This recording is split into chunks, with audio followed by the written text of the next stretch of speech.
Typically, the work of the Jedi was performed in the clear view of the galaxy and its inhabitants.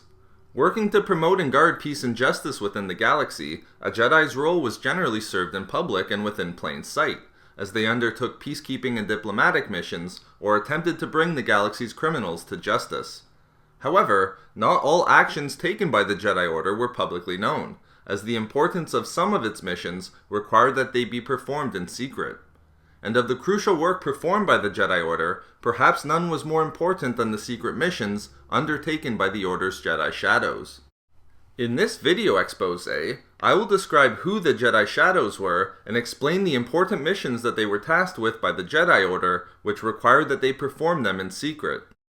To understand the role of the Jedi Order's Shadows, it's important to first understand the council in which the Jedi Shadows directly operated under, the Council of First Knowledge. The Council of First Knowledge was one of 4 Jedi Councils within the Order that was in existence during the time of the Galactic Republic. Meeting in and operating out of the chambers in the Jedi Temple's northwest tower on Coruscant, the Council of First Knowledge consisted of 5 Jedi Masters who gained their position through election by the Order's members, and served a term on the Council for 5 years. A single member of the Council would gain membership for life and was known as the Caretaker of First Knowledge. The Council of First Knowledge was primarily responsible for overseeing the Jedi Order's academy and for increasing the knowledge that existed within the Jedi Temple archives. Through the Council's proliferation of knowledge and preservation of the Temple's existing knowledge banks, the Council would ensure that the Jedi Academy evolved and advanced through the continued growth of its knowledge base. Further, the other crucial duties that the Council of First Knowledge performed included the protection of the Jedi's holocron vaults and overseeing the Librarian's Assembly. However, when it appeared that the Jedi had emerged victorious from the new Sith Wars and had successfully eliminated every Sith practitioner from the galaxy, roughly 1,000 years before the events of A New Hope, the Council of First Knowledge dedicated itself to a new mission. The Council undertook the responsibility of personally uncovering Sith artifacts, with the ultimate goal of eliminating any and all traces of the Sith and their teachings from the galaxy. To successfully achieve this important new mission, the Council turned to a group of specially trained Jedi within the Order, the Jedi Shadows. The Jedi Shadows were Jedi who underwent unique and specialized training, whereby they would become shadows of both themselves and the Jedi Order. The Shadows were highly respected by those within the Order and were comprised primarily of elite Jedi Sentinels. As Sentinels, the Shadows strengthened their extensive skills in lightsaber combat and knowledge of the Force by combining them with a number of skills that did not utilize their abilities with the Force, such as skills related to demolitions, computers, and stealth. The Shadows of the Order were also a highly secretive group of Jedi. After being handpicked by the Council of First Knowledge to join the ranks of the Shadows, these Jedi worked directly under the Council in secret to achieve their mission to destroy and eliminate everything that was connected to the Sith, whether it be Sith artifacts or practitioners of the dark side of the Force.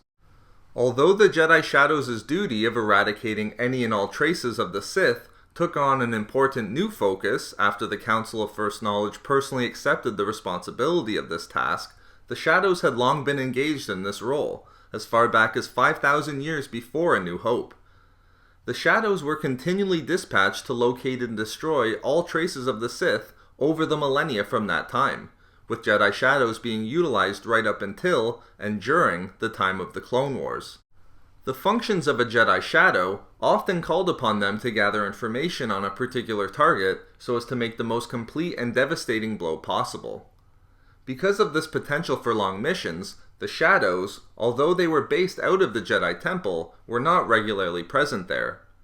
The secretive work of the Shadows also gave them a reputation for being loners, as their focus and dedication was found primarily to be on their missions. The work of the Shadows did not come without its own risks. Their missions to strike at and eliminate all connections to the Sith often caused them to develop a worldview in which they perceived everything around them in a way that was black or white, that is, either good or evil.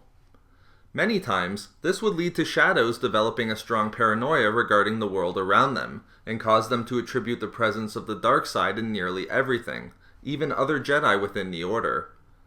Due to this potential, the Jedi Order had to proceed with caution when assigning Shadows to their missions. Although some Shadows believed that the Order needed to be more zealous and aggressive in eliminating all that was connected to the dark side, in practice, most showed restraint when conducting their missions, and executed them as defined by the Council of First Knowledge, even when their own personal definition of what was considered to be connected to the dark side would have called for a much broader and extensive mission. So there we have it, who the secret Jedi Shadows were, and the missions that they were called upon to execute by the Council of First Knowledge. We love making these videos, so why not subscribe for more fun Star Wars theories and discussions? Also, if you enjoyed the video, think about giving a like or leaving a comment. If not for me, for Jedi Sentinels.